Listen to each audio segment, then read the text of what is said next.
Hey guys, Coach here with this week's Plant of the Week. We're out west again on a business trip, and we thought we'd step in to the nursery that started it all as far as Plants of the Week.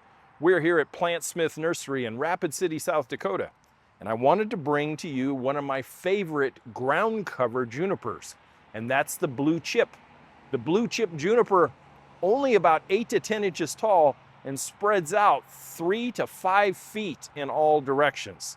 Can handle the cold down to zone 4 all the way up to zone 9 very, very easily. And its biggest claim to fame is I wouldn't call it bright, I would call it muted blue-gray color.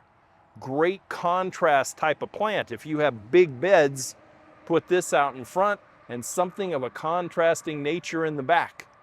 This one here, kind of an industrial strength, anybody can grow it type of plant.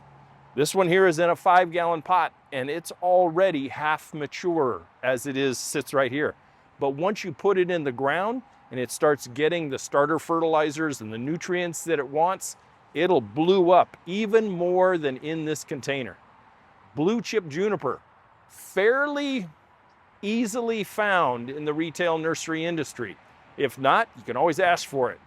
Only requires starter fertilizer, and depending on your soils, you probably will never have to feed it again. Make sure your plant spacing is correct. If you want a little space in between, plant accordingly. If you want it to make a dense mat, bring them in a little bit. Blue chip juniper, ask for it. I'll catch you guys later. Don't forget the website, and I will see you on the educational part of this channel. Bye for now.